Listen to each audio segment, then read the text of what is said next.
certainly respect. All right. And welcome back, day 3. How are you feeling this morning? How is everyone? It's good to see you again. We did this week, huh? No rest for the weary. We are here and ready. Today we have some exciting things planned for you because we are moving forward as we all need to do, right? We learned that yesterday. So just a few little housekeeping items that we have here. Go ahead and you can scan the QR code if you need to, or get to the Crowd Compass app to get to everything.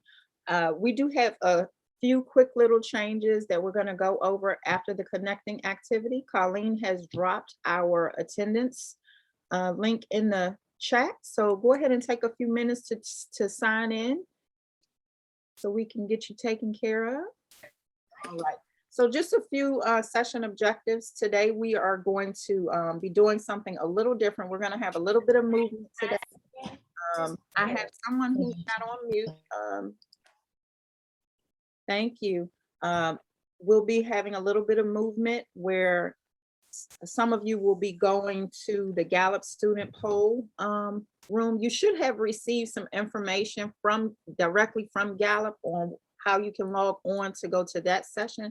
And we'll pause in a little bit to talk more about that after we do our connecting activity. So we are also going to pick up from what we did day 1 when you were in your teacher leader session, your breakout room. Some of you were with Sean and I, and then some of you were with Tracy and Latoya. So we will pick up the last bit of learning from that, and then we will be back together again. We will have some time for you to collaborate with your administrators to plan out what the role looks like for the teacher leader at your school for the school year. And also that will be an opportunity for you to share what you have done so far with your brainstorming about your implementation plan for August and September when you get back into the school. So this will, we have been looking at your feedback. Thank you so very much for filling that out for us yesterday. We did look at that feedback, and we noticed that a lot of you were asking for time to kind of meet with your school and meet with your leaders so that you can kind of flesh things out. And you will have that time today. So I'll talk to you a little bit more about that in a few minutes, but I am going to go ahead and hand it over to Latoya. And did we not enjoy that story check-in yesterday? Who liked that? Tell me in the chat. Who had a good time? You guys are so animated too. Even if you all didn't like it, I thoroughly enjoyed it myself. Okay, so for our last and final connecting activity for the week, we're going to do rose, thorns, or buds. So in the chat, I want you to think about a rose, a positive that makes you feel grateful. What's something that you're grateful about? It can be personal, it can be as a teacher leader, it can be in work, on the job. What makes you feel grateful? We want to think about a thorn, a challenge you may have encountered, and how you overcame it. And then we're going to think about a bud, something that you are looking forward to as a teacher leader. So I know there has been some changes in, like, people maybe have moved schools, and you are about to embark on something different in a different environment. So think about your rose, your thorn, and your bud. And then I'm going to, if you raise your hand, we will call, I'll call on you so you can share out. So we're going to give you all about 2 to 3 minutes to think about your rose, thorn, and bud, and then we will share out. I'll turn on some elevator music for you. Okay, so if you would like to share out, if you like verbally share out, you can raise your hand in the reaction button. But I'm looking in the chat and I see some great ideas, great responses. I'm sorry. Miss Moody, it's okay if you shared all 3. That's what you were supposed to do. It's fine. You follow directions. I'm just going to go in the chat and go over some of the responses we received. A rose for Mr. Windross is that clear picture of work. Emma David, grateful I still have a job. Yes, thankful for that. And health. Yes, me too. A thorn for Mr. Windross Windross is his communication gaps. I do agree. Rhonda said son doing well in his adult life. That's a blessing because that shows you done something right. Thorn is getting a puppy during COVID who hides from me every morning when I need to leave for work. And I chuckled when I read that. And then a bud is sharing all my resources with new teachers when I retire. That is a true blessing. I know when one of my parents' friends blessed me with all her resources when she retired, and that is a true blessing. Spending another rose from Sean Davis is spending time with my daughters. Tanisha says she's grateful to be among positive, willing to work teacher leaders. Another rose from Brittany is her family. Mr. Windross said, new year, new opportunities. Another rose was I'm grateful for having a job during these times. Me too.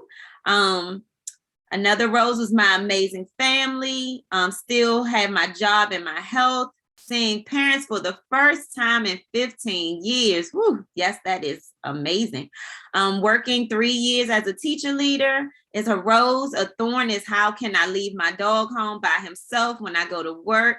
And a bud is transferring to another school. It's always that unknown, but I know you're going to make it the best place. I know you're going to bless them with you being there, Miss Mary.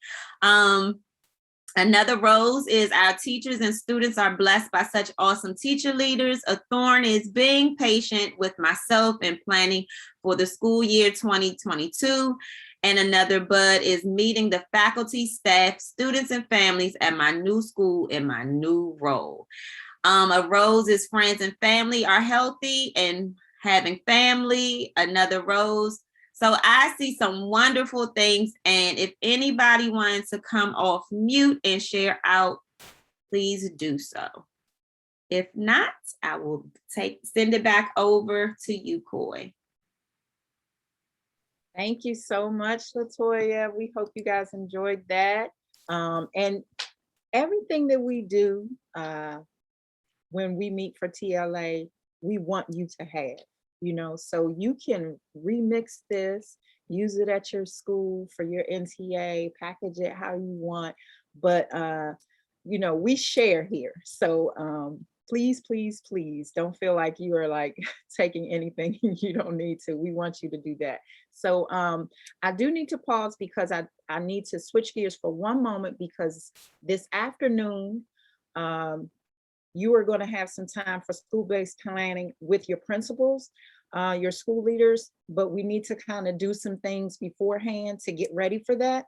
So what I'm going to do is I need to ask of you, I know that yesterday you met offline during your implementation planning. So essentially we want you to be able to share what you had from that with your principal today. But it's kind of tricky when we're trying to create multiple breakout rooms and things like that for 40 plus schools. So I do need your help in that. What I need to ask is a volunteer teacher leader from each school. And before I give you access to this document, I just need one teacher leader to create a Zoom link for your school team. And I have a Google Doc that you're going to drop that in.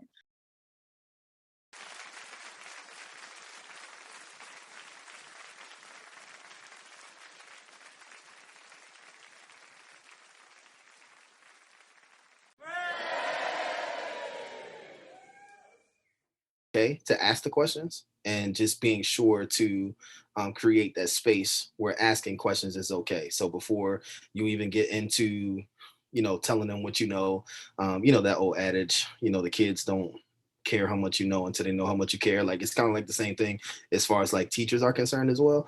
So just kind of creating that safe space and that haven for them to actually care about what you have to offer. Absolutely. Thank you for sharing that. Okay, Mr. Davis, I see your hand. Go ahead. One time for the fellas. Come on, Mr. Davis. One time for the fellas. Let's go. All right. One thing I wanted to add and say is that our school at Forest Heights Elementary School, we have to, I think the teacher leaders and along with some of the veteran teachers, we have to make sure we know where all the materials are because we put together a textbook team because all the textbooks and materials have come in.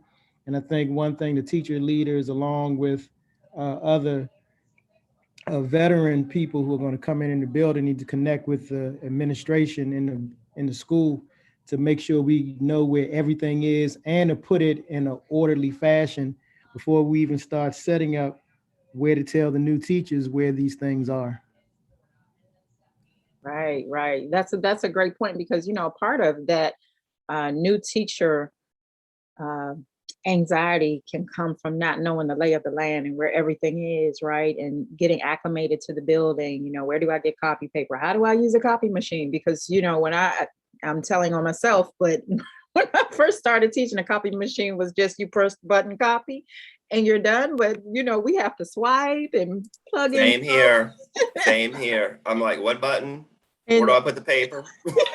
now you have to be MacGyver to work the copy machine here. So we have to really make sure that we are introducing to our new hires. And I say new hires because, again, you could have someone who is experienced who comes into your school as a transfer from another country, another state, another school district, or even another school within the school district. But it is like literally like them starting all over again. So anything else? I see. Okay, Ms. Rowden, I see your hand. Go ahead.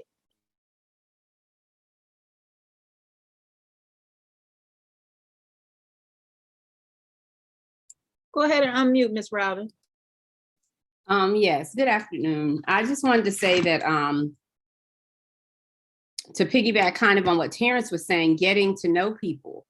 Also, do you need any assistance with the onboarding process? So it's the Maslow's needs for teachers. Like I can't start on any of the formal things that I have if I'm worried about, I'm just saying my payroll is not straight. I'm just saying I may be a person that moved out of state. So like you said, just taking more time, even though I know we're pressed for time, but if we take that time to get to know people and to invest in them, then they will in turn invest in what we want them to invest in when they feel like there's a vested interest in them as a person and helping them to develop. So I think a lot of getting to know you, and like I said, what resources are available. So if it's the school secretary, if it's the janitor, for certain things that you need, like you said, just those basics before you even try. It's just like with the children, you're trying to run right into the curriculum. How can I say it, humanistic type of needs that you need to attend to first to build that rapport and that relationship. And then I'm a little bit more open to some of these other logistics or things that you want to present to. Awesome. Yes. And I'm so glad you made that connection to our classroom practice because there is something to be said definitely about getting to know your students. Before you dig into anything else, you have to have that foundation set and, create that rapport with the children. And that's very, very important. And so building relationships with adults can be just as equally challenging. One of the things that I also want to mention here is that even though you see in this Mentoring Matters book, this is targeted toward the first phases of the first year teacher, I do want to mention that it is always possible for a seasoned teacher to go through these phases as well, right? So even when we're experienced, we can still go through these phases at different times of the school year. And you as a supporter of a Novice teacher can also go through your phases. So again, I want you to consider this. So when we have the grant, our model with the teacher leader program is that you are supporting the teachers, but you also need support. And so that's where our office comes in, where we are, supporting you so that you don't feel like you don't have a lifeline. And how is anybody going to help me get through my phases? I'm in anticipation. I'm in survival mode, boy. Where is my help? So I do want you to know that you will not be left out to dry. We will help you. We will be here for you. So now I want to put into practice. I think, let me just pause and make sure we don't have any more hands on the floor of anything that someone wanted to add before I move you to the next phase of this. I'm actually going to add something, Coy. I have something real quick. Yeah, go ahead. One thing that I noticed around the comments that that were stated, and I'm always about trying to connect things for for learning in order to learn, is the presentation that I think it was on. It was the beginning of this program on the coaching for equity, the transformational coaching phases. A lot of the comments that I'm hearing about getting to know your students, getting to know how to use a copying machine, getting to know where the resources are, all of these things. Does anybody kind of can connect those to any of the phases? There's one in particular from transformational coaching that I'm thinking of, if you remember. It's that very first one. I know I'm setting out a quiz question. I'm sorry, but I'm just thinking. Use your thinking cap right here. So I'm making you use your thinking cap. Now I'm curious. Is it surface? Exactly. It's exactly it. Yeah. So everything that everybody was saying, Mr. McNeil, Miss Rowden, Mr. Davis, Mr. Pitts, everybody, all of that is directly connected to that first phase of transformational coaching, which is surfacing. So just wanted to throw that in there. Good job, everybody.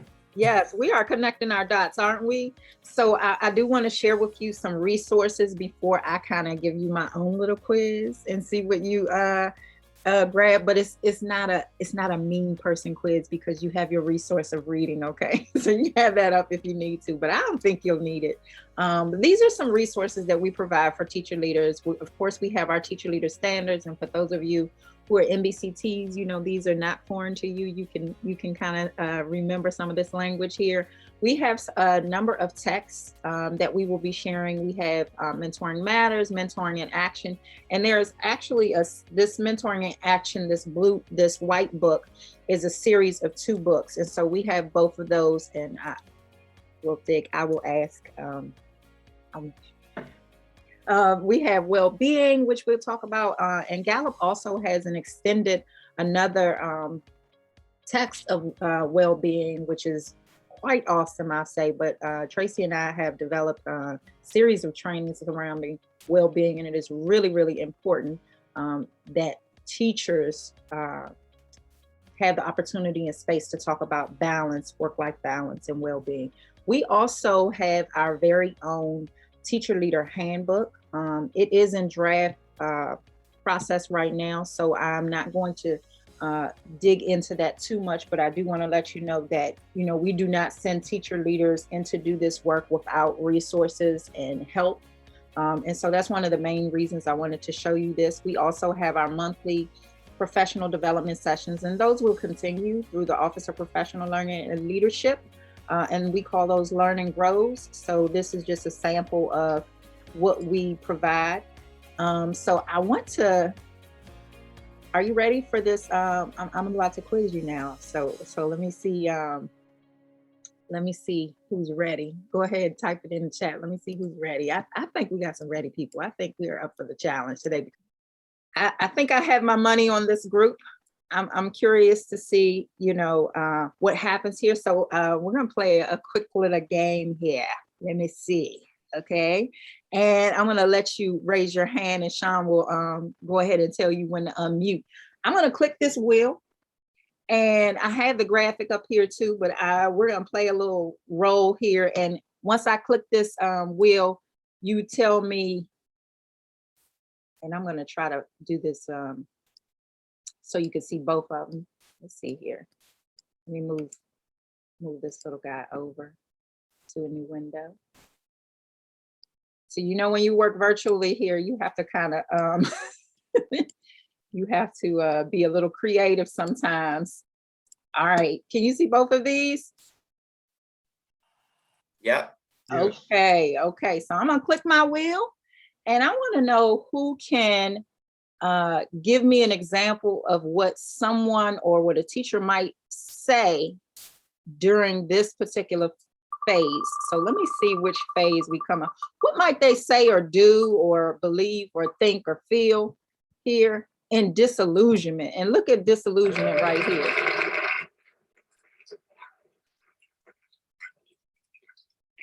What are you thinking? Sean? I'm not coming back after Thanksgiving. I'm not coming back after Thanksgiving. Yeah. You are so right. Oh my goodness. What else? What else would they say? Disillusionment. I can't do this. I don't understand. I just can't. Just self-defeated. Yeah. What about you, Miss Danielson? What were you gonna say? I was gonna say I can't do this as well. It's too much. It's too much. Yeah. And I have to say to you, I've been in disillusionment before, even as a seasoned teacher. Like I've been like 7 years in disillusionment. Like I would rather work at a car wash before I come back here. I'm done. I took my plant home with me and everything. You know what I mean? Then I got myself together. I'm so disillusioned. I'm like, where am I? What am I doing? What? I chose the wrong profession. I made a mistake. Yeah. Or I just left college out of my teacher prep program, and reality has just hit me in the face when I got into a classroom for the first time, and it is nothing like what I learned in those textbooks, right? In them textbooks, and even my classroom experiential learning. Somebody has not told the truth to me about this. I'm telling you what, like the internship didn't say anything about this. Like the kids were so sweet. What happened? Okay, let's see what else we got here. Okay, reflection. Who's gonna take that? I think we're doing good here, Sean. And this is our reflection right here. What would you say in reflection? Oops, sorry about that. What can I do differently? Yeah. Yeah. That's a good one. I don't think I taught that strategy as effectively as I could have. I need to go back and reevaluate some things. Right. We're coming with a positive one because that's after rejuvenation. So it worked. It worked. It worked. I did it. It came out well. Here's my display. Here's my bulletin board. Yes, and this year wasn't as bad as I thought it was going to be. That's right. I actually made it through. Yes, yes. Okay, let's try one more here. Let's see. We got a few left.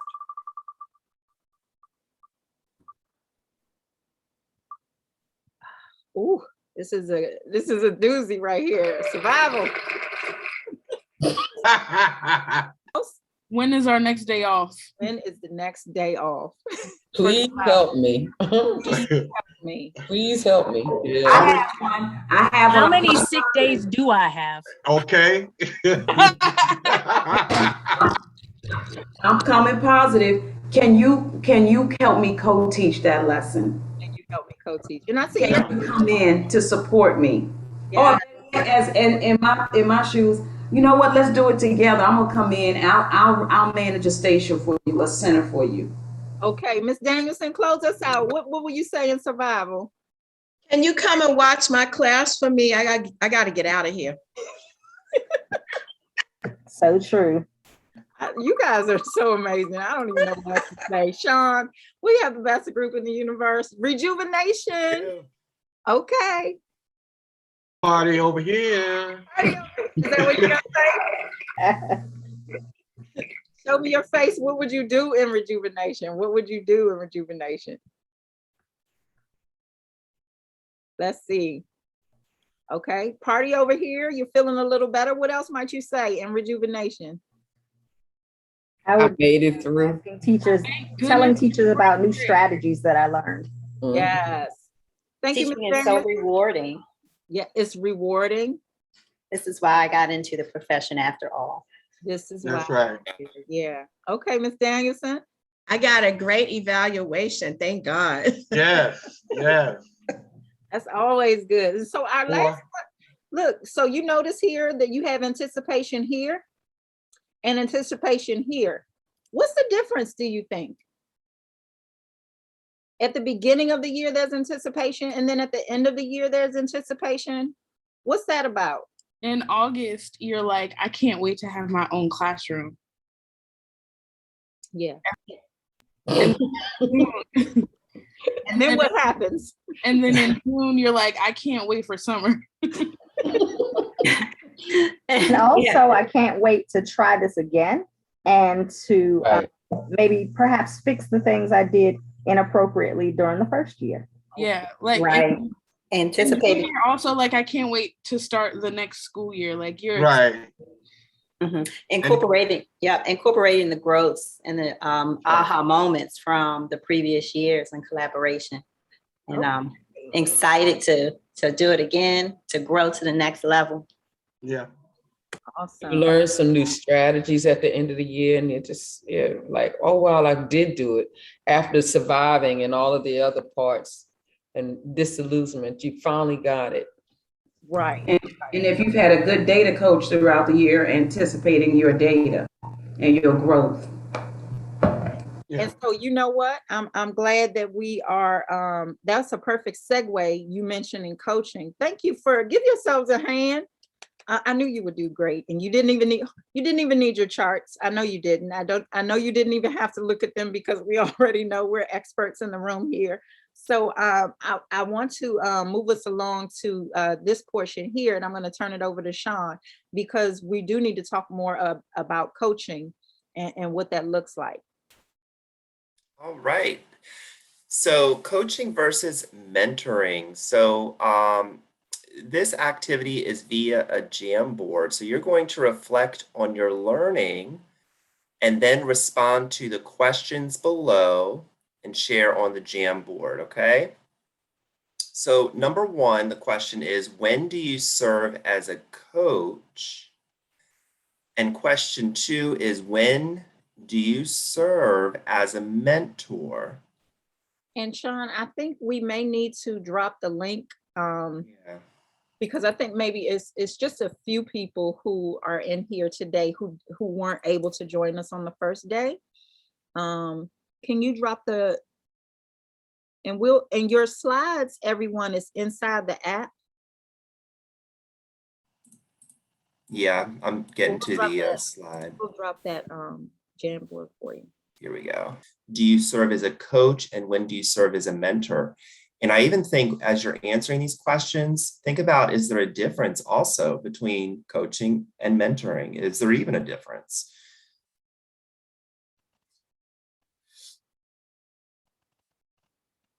So we'll give you a couple of minutes to put your thoughts down on that Jamboard, and we'll share out.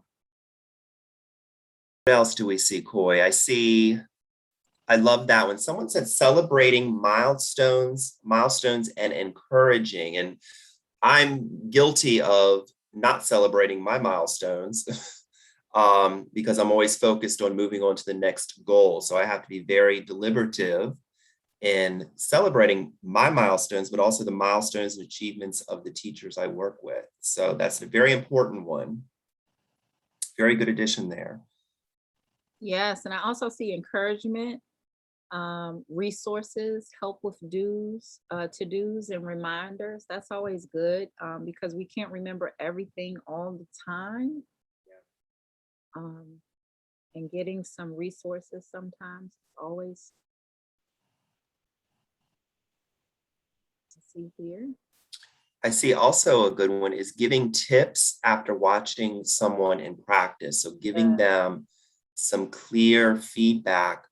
And also along with that feedback, maybe modeling with them or, co-teaching and showing them, the feedback and the tips that you're giving them to help them improve their practice. Yes, and you know what? Sometimes the best, it's not on here, but this is really important, watching them after their practice. Sometimes the best feedback is when we come from an inquiry stance where we're asking questions rather than giving directives. That can be, really, really, it can look differently. If I'm saying, I want you to try this or try this, it looks differently if you say, what other strategies do you think you could use here? What do you think you might try next? Or how do you feel like that went? So it doesn't have to be very exhaustive, but coming from that inquiry standpoint can really be helpful sometimes. I see some more here. Mentor builds trust and models positive behaviors and or best practices. Absolutely. Do we want to go to the next Yeah, let's see what's on the next one. Let's see. Oh, okay, you guys are on it. Great. So I see for mentoring, discusses goals and next steps for their teaching career. Interesting. So that to me sounds like it's more on a global scale, more really looking outside of the now and really looking into the future. So that's a great one. And I see providing direction and offering support, research, advice, research assignments, encouragement, demonstrations, which is really important because it's not enough to tell me what to do. You got to show me, you know. Supporting someone as they manage and maintain their own learning. That's a powerful. very good one. Yeah. What does that look like though? May I ask? Yeah. I wonder what that looks like between a mentor and a novice teacher. Any ideas about that?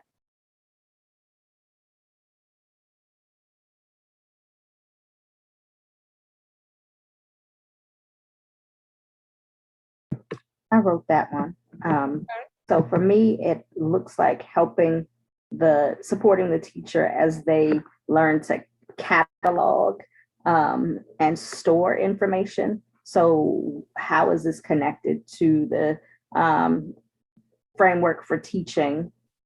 How does this support you in your evaluation? How does this connect to your current schema so that they don't lose track of all the things that they learned and just see them as these disparate things, but instead see the connections through all the work? Sean, I think this is the wrong group. I think these are returning people. I know. They just snuck in here. What else do we have here? Thank you for that. I see one that has to do with risk taking. So encouraging and giving feedback as they try new things.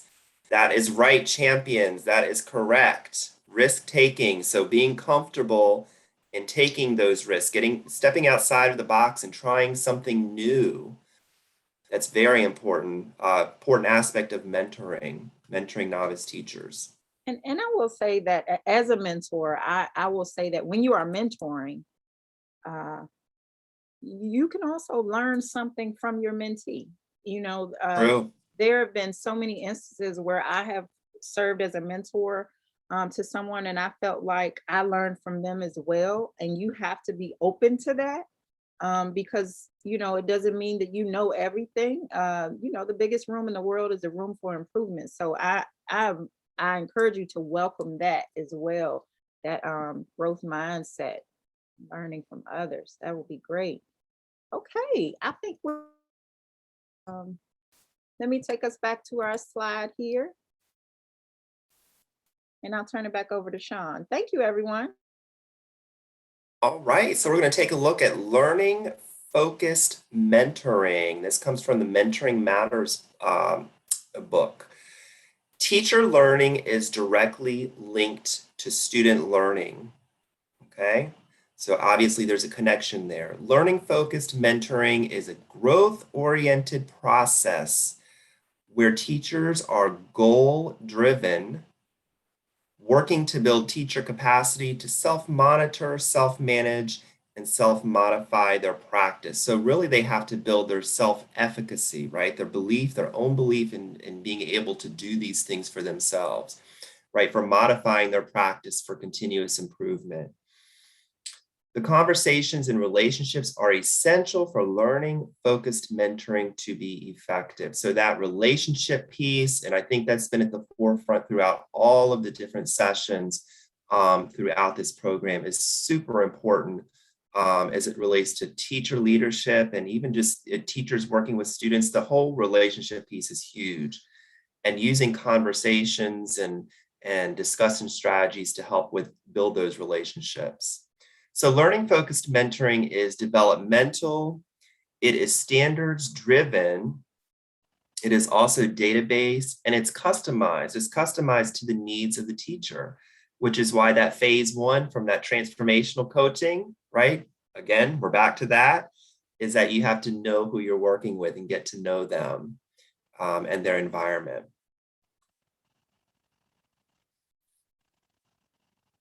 Okay, and then we have the 4 coaching stances, which are outlined in that textbook and Lipton's book.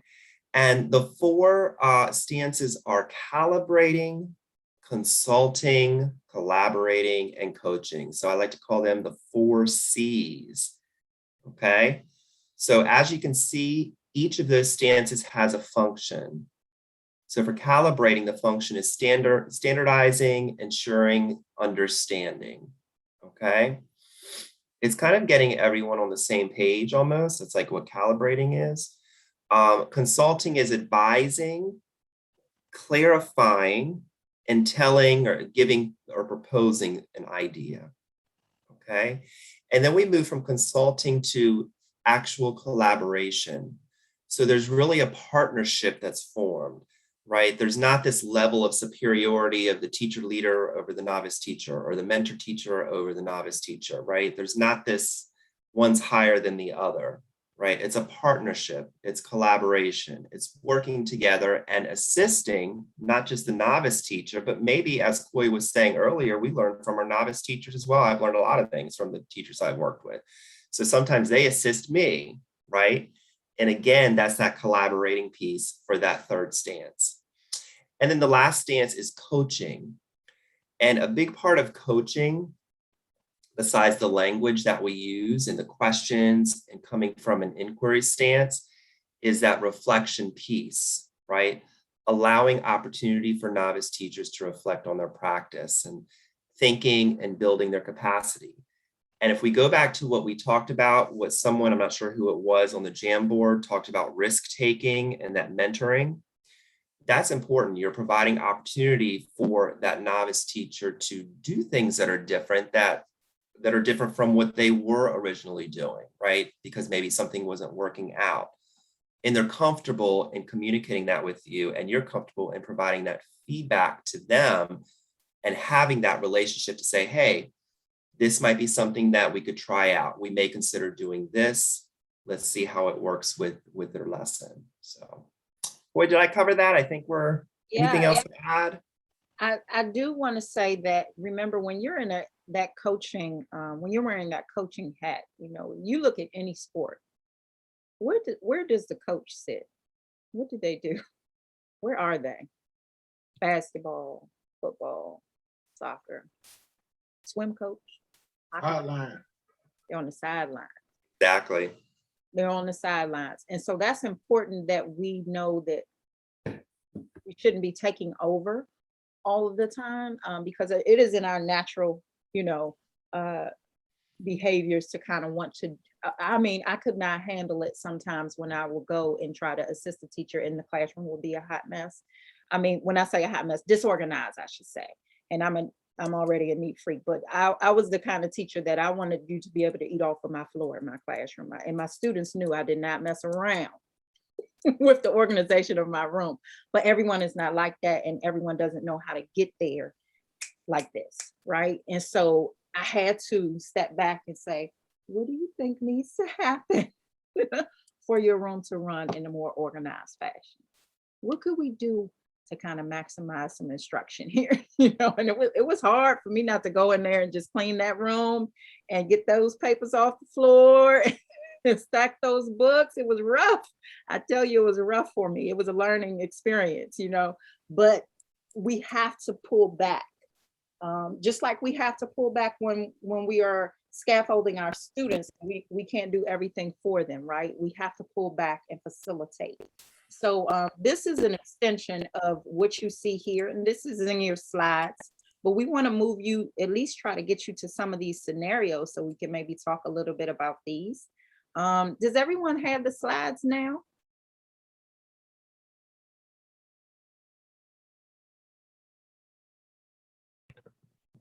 And I think we're kind of coming up on our time, so I'm going to ask, let's just give me a magic number, Sean. Which one do we want to look at here? And we'll see what needs to happen as far as what stance we would need to take with this teacher. Let's do, how about we try number 3? Okay, let's see. Okay, so number 3, I'm gonna blow this up a little bit. Okay, and let me just read this. It says, you decide to pop in for an unannounced short observation, which your mentee said is okay to do, and watch the opening of a lesson. You notice several teaching practices that she is not implementing, and you wonder if she has a formal lesson plan because it seems a bit disorganized. You made an assumption that she knew how to do lesson plans and had an understanding of engaged learners in relevant ways. What are you seeing is direct instruction with silent students doing worksheets. She took 10 minutes to give instructions and students still had so many questions they didn't know what to do. She started to get frustrated and called for heads down. You left the room to go to your class. What do you say in your post-conference with this teacher? And I am gonna go back to, so we're here, you know, the lesson was disorganized, and based on the scenario, where should you be with that teacher? Which one of these stances do you think you would come from here? That's a tough one, huh? I think I chose a real tough one, but they can do it. I know, Sean. I said They're magic. champions. They're champions. Sean and Corey, the first thing I would want to do in the post conference is just say, well, tell me what you saw. So, you know, maybe start with, well, tell me how your day went, just so I can kind of gauge, you know, if that was intentional, if something happened in the morning prior to the start of class, if, you know, if there was some unforeseen, some factors. And then I think I'd go maybe to coaching. Okay. Where are the other champions in the room? Who's going to chime in? Thank you, Miss Sly, for being a brave soul here. I think I would go straight to calibrating. You would? Okay, why?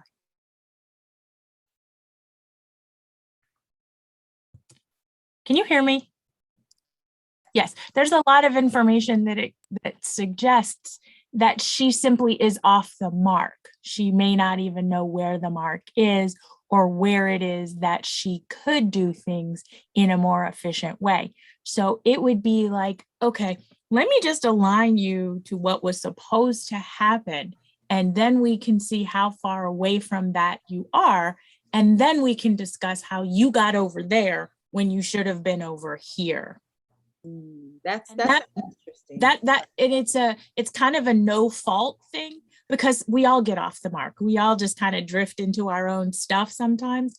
And so, you know, just recalibrating, sort of, you know, pointing the compass back toward true north is a way to just get us back together and give her sort of a break and say, okay, let's just start over. Right. And it might mean, let me walk me through how you plan your lesson for this. You know, tell me what your thinking was behind this. And that really could be you recalibrating a little bit with them. Okay, any other champions want to add? But would that be considered also like consulting? Because you walked in and like most things, you don't know what happened before, and you didn't stay long enough to see what happened at the end. So you kind of have to ask, like, I think like what you said, what was your thinking when you were planning this lesson? Because and let them first discuss what it is, because I've been in that situation. Someone came in and sometimes having someone come into the room, even though you said it's okay, throws you off. So you have to find out, was it because you stepped in the room and it threw it off, or was it that they just weren't ready? Or, well, maybe they had an argument with their spouse before they got there. You just don't know.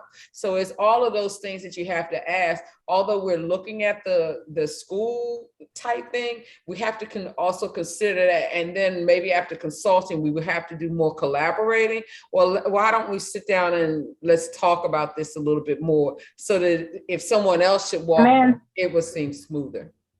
Yes. And I'm so glad you said that, Ms. Ward, because you can use a number of these stances one day one. Yes. Right? You can, there's no law that says I just have to be here. It depends on the needs of the teacher. And but it is incumbent upon us to know what the stances look like, know what they are, and what's involved in these stances. I think the breakout room is getting ready to close. Let's see if it'll keep us in here for 1 second so that we could do this right here. Reflect on your learning about the 4 coaching stances. What do you need to be mindful of as you prepare to serve as a teacher leader in your building? And this is us connecting our dots, thinking about those transformational coaching practices that we talked about. Everything that we've kind of talked about, relationships, and just really, really thinking about our practices and where teachers can be in those phases, where we can be in those phases. What are your thoughts real quick about that? I know I've been very vocal, thank you. I'm gonna always consider the stances, always consider that the teacher is my colleague, and that I am not the final evaluator, I am not their principal. And that I was there before too, I was new as well.